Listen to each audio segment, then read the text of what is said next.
Thank you sir. मैं अल-इक़मा foundation के chairman doctor Ziauddin साहब से गुजारिश करता हूं कि वो इज़्ज़त माब नजीब जंग साहब की खिदमत में मोमेंटो और शाल पेश करें।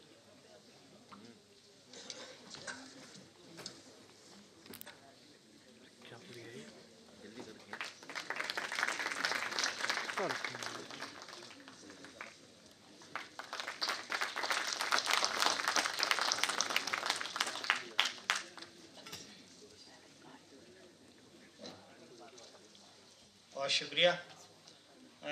वक्त काफ़ी गुज़र रहा है और इस हॉल में 2-2:30 बजे के बाद एक दूसरा प्रोग्राम है, इसलिए मैं मुअद्दबाना गुजारिश करता हूं बाकी लोगों से कि कुछ वक्त की तंगी का ख्याल रखें। इसके बाद मैं chairman national commission for minorities government of India जनाब इकबाल सिंह लालपुरा से गुजारिश करता हूं कि वो चंद मिनट में अपने ख्याल रखें।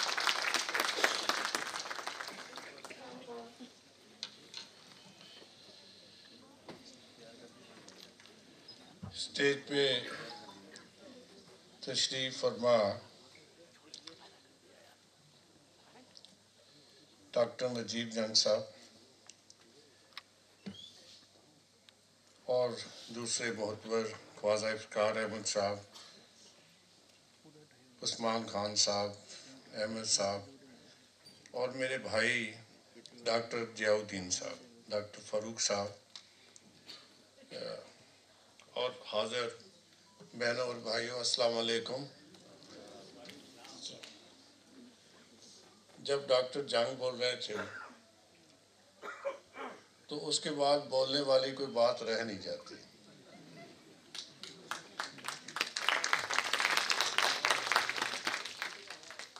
मैं 6 माइनॉरिटीज़ कमेटी जो कम्युनिटीज़ हैं उनको रिप्रेजेंट करता हूँ।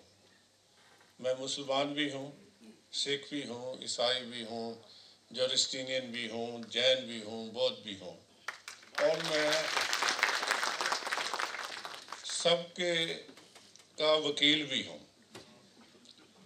तो मुझे सरकार में और समाज के दरमियान एक पुल का काम भी करता हूँ। लेकिन जो बात जंग साहब ने कही वो बात दिल को बांधने वाली है, इसको लेके रखने वाली बात है कि सारी माइनॉरिटीज़ में 2 ही बीमारियां हैं। एक तो लीडरशिप नहीं है, दूसरी एजुकेशन नहीं है। 50,000 है जोरिस्टीनियन पारसी। जंग साहब को भी नारीमन साहब का नाम लेना पड़ा।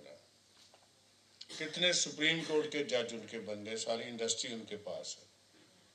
तो मैंने उनको पूछा कि आपके लिए मैं क्या करूं? वो कहते नहीं, हमारे पास सब कुछ है। They are only 50,000 in India.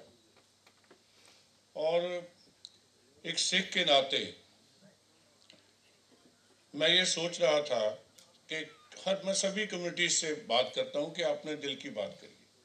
3 चीज़ें हमारी माइनॉरिटीज़ को डराने के लिए क्रिएट की गई। एक sense of insecurity, inequality and discrimination. हम इसी में ही फंसे हुए हैं। जब ये बात 47 से 77 तक ऐसे ही रही। 77 में जो उस समय जनता पार्टी की सरकार आई, उसने सोचा कि ये जो लग से बैठे हैं इनको भी साथ लेके चलना चाहिए। तो 12 जनवरी 1978 को माइनॉरिटी कमीशन बना। लेकिन जो लोग डरा के रखना चाहते थे वो दोबारा 79 में आ गए। ये बच्चा ही था माइनॉरिटी कमीशन, वो आज तक हमें डर बेचा जा रहा है, खौफ ज़दा किया जा रहा है। अरे ये हमारा देश है, ये मेरा देश है, तो मैं अपने देश में खौफज़दा क्यों हूँ? मेरे जो लीडर है उनने मेरे लिए क्या किया? सब ने कुछ ना कुछ प्राप्त किया, सब ने अपने लिए। डॉक्टर साहब की बात को आगे बढ़ाने, मतलब कभी और समय हो तो बताऊं, जो डॉक्टर साहब ने बोल दिया इसके आगे कुछ बोलने की जरूरत नहीं है। कि हमने सब कुछ प्राप्त किया है। What we are giving back to the community, हम अपने समाज को दे क्या रहे हैं। जंग साहब IAS अफसर है, उसके बाद लेफ्टिनेंट गवर्नर है, बहुत सारे ओहदों पे काम किया। अब भी जब इनको बुलाया गया तो ये आके स्टेज पे बैठ के अपने दिल की बात कह रहे हैं और सच्ची बात कह रहे हैं। कितने और IAS और IPS अफसर हैं जो केवल गोल्फ खेलने तक सीमित है। क्या दिया समाज को? तो मैंने भी इंडियन पुलिस सर्विस में नौकरी की है बहुत लंबा समय तक और मिलिटेंसी को हैंडल किया है। मैंने देखा, मुझे बाद में कहा कि आप किसके लिए काम करते हो? मैंने कहा मैं अपने ग्रैंड चिल्ड्रन के लिए काम करता हूँ। कहते क्यों?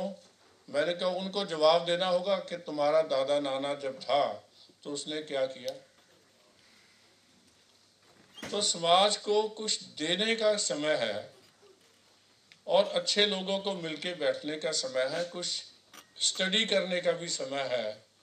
कि डॉक्टर साहब कह रहे थे उनकी बयानात को पढ़ा जाए, जो तकरीरें हुई कॉन्स्टिट्यूशनल असेंबली की उसको पढ़ा जाए।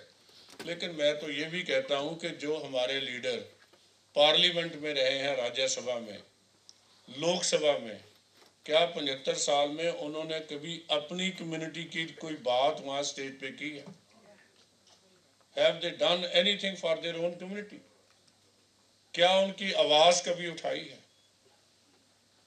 सिर्फ the issues are raised, खड़े किए जाते हैं इशू, जिससे लोगों को इमोशनली ब्लैकमेल किया जाए और वोट लिए जाए और अपनी कीमत बढ़ाई जाए। तो मैं एक दिन I.K. गुजराल साहब की किताब पढ़ रहा था, उनकी लाइफ में I was writing a book, मैं भी लेखक हूँ। तो मैंने कहा कि सिखों के साथ किस किस प्राइम मिनिस्टर ने क्या क्या किया। तो मैं एक प्राइम मिनिस्टर सिखों में ही से थे, इंद्र कुमार गुजराल जी, तो उनकी बायोग्राफी पढ़ रहा था कि सिख समाज के लीडर उनके पास उन्होंने क्या किया। तो वो लिखते हैं मेरे पास सिख लीडर 2 बार आए, प्रकाश सिंह बादल, गुरचरण सिंह तोड़ा। एक बार सुरजीत सिंह बरनाला जी को जो वाइस प्रेसिडेंट बना दिया जाए, that was not possible. Second time they came के क्वीन एलिजाबेथ को अमृतसर आने दिया जाना चाहिए, तो मैं उनको आने नहीं देना चाहता था क्योंकि उन्होंने जलियांवाले बाग की माफ़ी नहीं मांगी थी। तो लेकिन जब ये कहने लगे कि हमें इससे पब्लिसिटी मिलेगी तो मुझे अपने दिल पे पत्थर रख के सिखों की बात माननी पड़ी।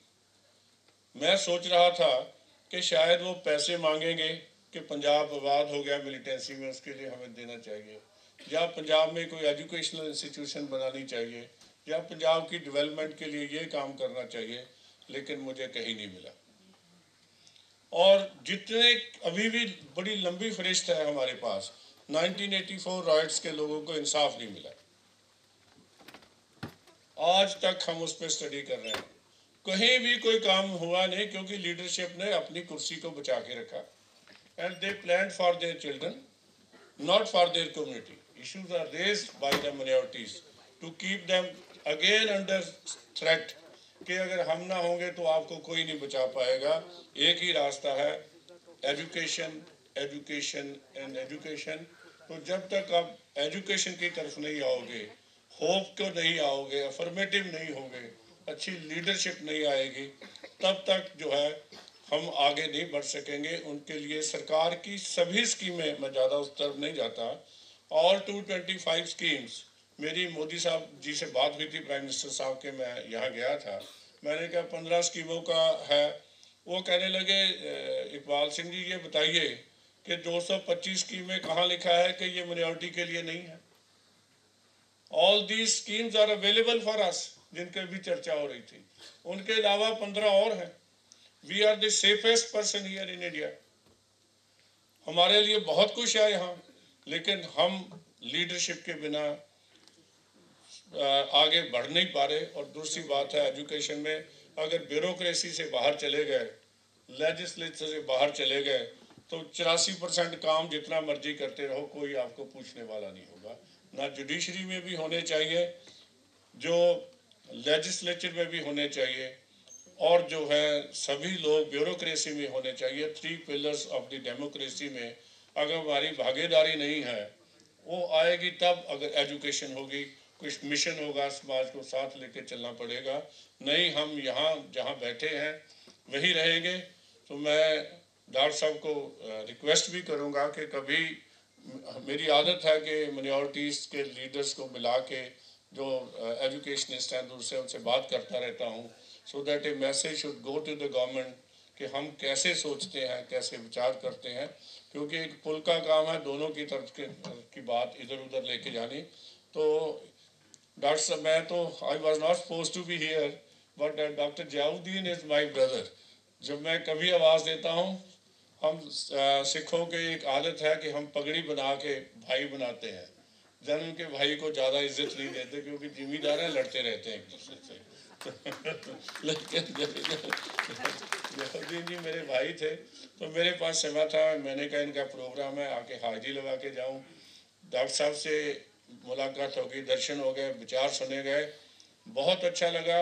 जितने लोग हैं ये बहुत हैं, ये मैसेज पूरे देश में जाना चाहिए, कम्युनिटी के हर आदमी तक, बच्चे तक जाना चाहिए।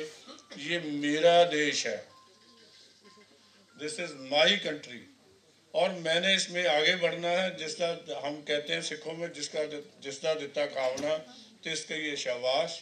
ये मेरा देश है, हम यहाँ के खाते हैं, ये धरती मेरी है, मैं अपनी माँ का वफादार रहूँगा और हूँ। और जो मुझे ये कहे कि हम वफादार नहीं हैं, मेरे पास वो रैट माइनर आए थे, मैंने उनको सम्मानित किया, और किसी स्टेज तो शायद हुआ ना हो, मैंने कहा आपने उन लोगों की जान बचाई। तो उन्होंने, साथ के साथ मुसलमान थे, उन्होंने एक बात बड़ी कही। एक की बहन की शादी थी, वो छोड़ के चला गया उसी दिन। तो वो उसने कहा कि देश के लिए हम जान ले भी सकते हैं, देश के लिए हम जान दे भी सकते हैं। ये बहन की शादी क्या है, हम इसके लिए मरने को तैयार हैं। अगर कोई हमारे देश की तरफ आंख उठा के देखेगा तो उसको मारने के लिए भी तैयार है। हमने ऐसा साबित भी किया है, हमने ऐसा किया भी है।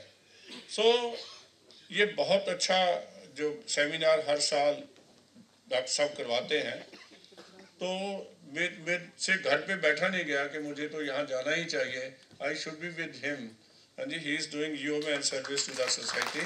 आप सबको बहुत बहुत मुबारकबाद, मिलके चलिए, आगे बढ़िए, देश आपका है। धन्यवाद।